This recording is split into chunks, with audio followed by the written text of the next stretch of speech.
Now Rama, Lakshman and Sita are in the forest.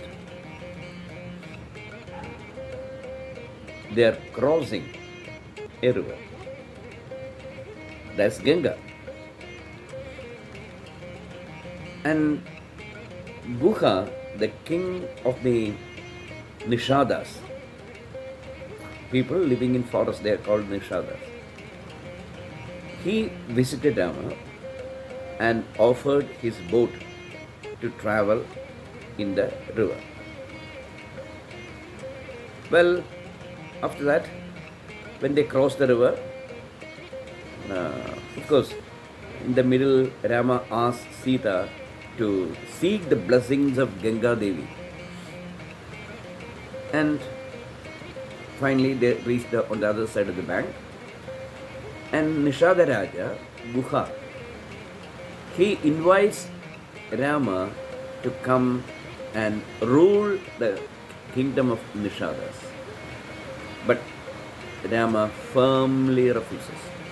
He says that my father has given me an assignment and I should stick to it. My job is not to rule and enjoy the materialistic pleasures of life. I want to go into the forest and live as a yogi for 14 years. That's what it is meant. And I want to do it. And thank you for all the help and all that. Guhan presents a lot of fruits and all these things to him and leaves. Well, you can take it as a interesting incident, but symbolically, it is very, very, very important. Very, very. See, when you walk in the path of spirituality, lot of things start happening to you. You have to cross Ganga. That means Ganga is always considered as a river of purity. And it's a very holy river. In the olden days, people used to go in their old age towards Ganga. It is believed that dying on the bank of Ganga is a very, very holy thing. So such a holy river it is. Even when we make tirtham, especially in the temples and all that, the pujaris, the priests, they make tirtham with the mantra Gange ja Yamune jaiva Godavari Saraswati Narmade Sindhu Kaveri Jalesmin Sannithingru. That means that all the purity of these 5 rivers come into this water. That's what the priests say. And the first river is Ganga. Gange cha Yamune cha Ganga, Yamuna, Kaveri, like that. I'm seeking the God's blessing as the purity of these rivers. Well, see, crossing a river means crossing an age.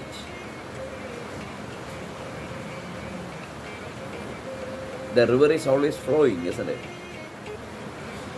And you can't enter into the same river again because the river becomes new in every second. You can't dive into the same water. So, you have to accept change. The river goes on changing. It goes on watering the banks. It is a living place of so many creatures. And it helps the people to cultivate. It gives them water. So a river is a very important thing. All the great civilizations grew up on the banks of the great rivers, whether it is in India or any country. So river is a very important thing for human existence. And they are crossing it. And Guhan is the person who rows the boat. That's very important. Of course, Sri Rama asked Sita to seek the blessing of Gangama. It may look like a stupid thing. How can a river bless you? Well, indirectly the river blesses everyone. But the concept is this. She is Ganga, the goddess. She is the reason for the existence of humanity around it, isn't it? On the both sides of it, isn't it? So she is a mother. Without Ganga, the history of India would have been different. So it's very, very absolutely necessary seek the blessing of Ganga. In India, nature is God. Rishis believe that our gratitude that we show towards our blessings is a very important thing in keeping dharma. That's why Sita prays to Ganga. Well, what's the importance of Guha? Guhya, the word means secret, esoteric. When you progress in spirituality, there is every probability that your mind will get interested in this secret arts, crafts, knowledge, etc. But that's not necessary for spiritualists. Sometimes the urge to learn such secret things like Durmantravada, that is negative mantras. Then many seekers get into astrology and all these things, and their progress is nullified by that. See, a sadhaka is a person who is moving towards the ocean, and if he sees a pond and gets interested in that and he dives into the pond, then he will never reach ocean. That's a advice from Sri Ramakrishna. So it's absolutely necessary that a sadhaka should not go into that secret methods, secret knowledge and all this. Many sannyasis, many sadhakas were carried away by these things. For example, one of the great yogis of Kerala, he got interested in learning the art of converting iron into gold. It is said in the Vedas that you can convert iron into gold. This yogi got interested in gold and he moved in that path. What's the importance of gold actually? It gives you money, isn't it? And money for having sensual pleasures, isn't it? For importance, for authority, making other people obey you, buying other people. That's the use of money. And if you develop a passion for esoteric knowledge, then your spiritual growth will be stopped. Guhan invites Rama to come to his world. That's why what makes it is Nishada, isn't it? These people living in the forest, they have a lot of such practices.